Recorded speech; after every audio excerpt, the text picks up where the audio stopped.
आबोहवा बेहद ही खराब होती जा रही है। 300 के पार शहर का एक्यूआई पहुंच चुका है। लोगों का सांस लेना मुश्किल हो रहा है। दिवाली के बाद से लगातार धुंध जो है वो बढ़ती जा रही है। तो बड़ी जानकारी आपको बता दें, यहाँ पर पोल्यूशन लेवल जो है काफी ज्यादा बढ़ गया है। अहम जानकारी आपको बता दें, 533 के पार पहुंच चुका है एक्यूआई।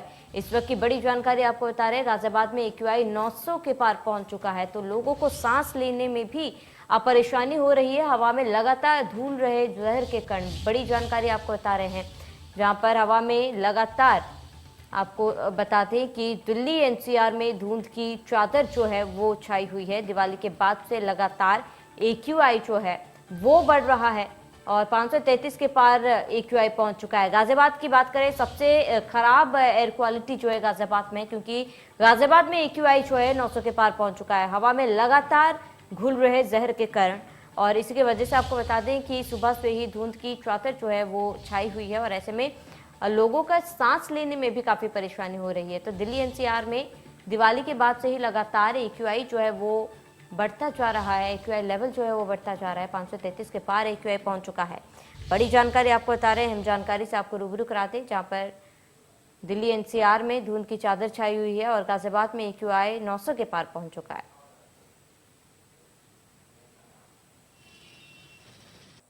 मुस्कुराइए कि आप लखनऊ में हैं और लखनऊ से मोहब्बत है तो यहाँ पर हर शख्स एक बार जरूर आता है, क्योंकि ये है सेल्फी पॉइंट जहाँ लिखा है आई लव लखनऊ।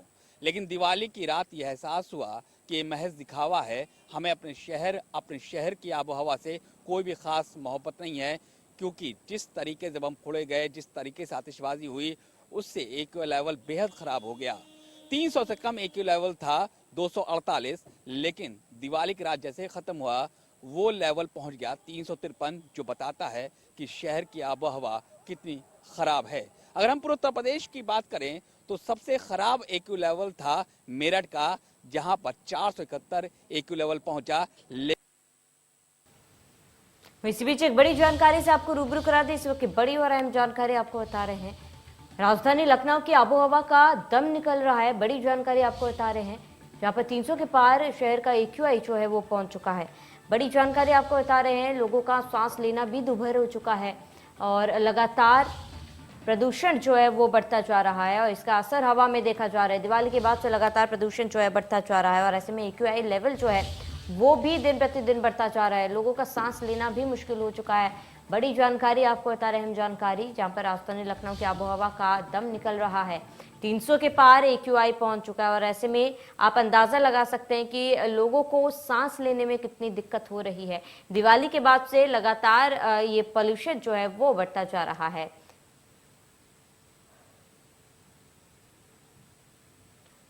तो राजधानी लखनऊ के आबोहवा का स्तर बढ़ता जा रहा है। वही ज्यादा जानकारी के लिए हमारे संवाददाता जतिन गोस्वामी हमारे साथ गाजियाबाद से जुड़ चुके हैं। जतिन, क्योंकि दिवाली के बाद से लगातार एयर क्वालिटी इंडेक्स जो है वो बढ़ता जा रहा है और सबसे ज्यादा एयर क्वालिटी इंडेक्स जो है गाजियाबाद में रिकॉर्ड किया गया है।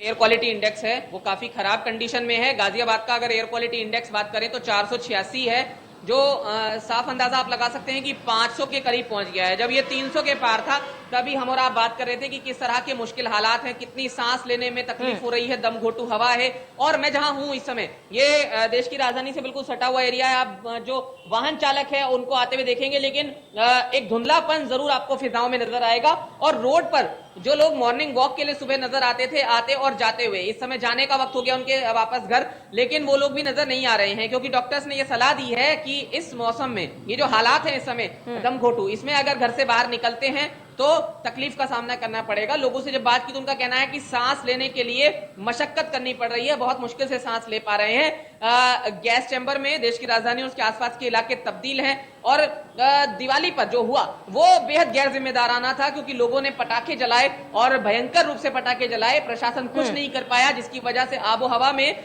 जो पटाखों से निकलने वाला धुआं है उसका जहर घुल गया, जिससे ये प्रदूषण और ज्यादा डेंजरस हालात में पहुंच गया। जी बिल्कुल जतिन, बने रहिए हमारे साथ हमारे सहयोगी खुर्रम भी हमारे साथ जुड़ चुके हैं। खुर्रम, क्योंकि देखिए लगातार प्रदूषण का स्तर जो है वो बढ़ता जा रहा है, कहीं ना कहीं दिवाली पर जो पटाखे फोड़े गए हैं ये इसका मुख्य कारण माना जाए। हाँ जी, बिल्कुल देखिए ये बात बहुत पहले कह गई थी कि अगर आपको अपनी आबो हवा से मोहब्बत है, आबो हवा के लिहाज है, तो पटाखे ना छुड़ाएं क्योंकि उससे प्रदूषण बढ़ता है। साथ में कोर्ट का भी ये कहना था कि हम गैस चैम्बर में तब्दील कर दें शहर को, ये उनका ऑब्जर्वेशन था और इसका वो सख्त पीछे पटाखे आतिशबाजी पर। लेकिन जिस तरीके से कोरोना की बात हुई, कोरोना के हाल में सबने देखा हालात में कि किस तरीके से फेफड़ों पे वार करता है कोरोना और ब्रीथिंग जो प्रॉब्लम है स्टमक की है जी। उसके मरीज बढ़ जाते हैं, सांस के मरीज बढ़ जाते हैं। तो जब पॉल्यूशन बढ़ता है दिवाली के बाद, पटाखे आतिशबाजी के बाद, तो सबसे ज्यादा दिक्कत उनको आता है जो बुजुर्ग होते हैं या फिर जिनको एस्थमिक प्रॉब्लम होती है या फिर जिनको रेस्पिरेटरी प्रॉब्लम बहुत ज्यादा होती है, जो एस्थमिक होते हैं। और जिस तरीके से लखनऊ में 353 आईक्यू लेवल कल था दिवाली के ठीक अगले दिन, आज 330 है। आप समझ सकते हैं कि किस तरीके से आबो हवा अपने आप को दोबारा बैलेंस करने की कोशिश कर रही है और हम लगातार, ये सब आलम है जब लगातार छुट्टियां चल रही है यानी कि ट्रैफिक नहीं है। जैसे ट्रैफिक आएगा मंडे को तो उसका जो पॉल्यूशन है वो एड ऑन करेगा, तो फिर AQI लेवल आगे बढ़ सकता है, इसकी पूरी गुंजाइश है। तो जाहिर सी बात है जिस चीज के बारे में कहा गया था कि आप परहेज करिए पटाखों से क्योंकि जो आबो हवा है वो जहरीली हो सकती है, लेकिन ऐसा कुछ किया नहीं गया। प्रशासन की जो तैयारियां थी वो हो नहीं पाई। 10 बजे तक की पटाखा चलिए, रात के 12-1 बजे तक पटाखे छूटते रहे, पटाखों की बिक्री पर रोक थी, कहा ग्रीन पटाखे बिकेंगे, लेकिन ऐसा नहीं हुआ। ये बताता है कि किस तरीके से हम खुद अपनी आबो हवा से मोहब्बत नहीं करते, जिसकी वजह से ऐसे हालात पैदा हो गए हैं कि हम बाहर निकलते तो जहरीली एक गैस चैम्बर में बाहर निकलते हैं। बिल्कुल खुर्रम, क्योंकि कहीं ना कहीं लोगों की लापरवाही है जिसकी वजह से आज लखनऊ में आबो हवा इतनी खराब हो गई। फिलहाल तमाम जानकारी के लिए आपका बहुत बहुत शुक्रिया। जतिन, आपका बहुत बहुत शुक्रिया। फिलहाल इस बुलेटिन में मेरे साथ इतना ही। देखते रहिए इंडिया न्यूज।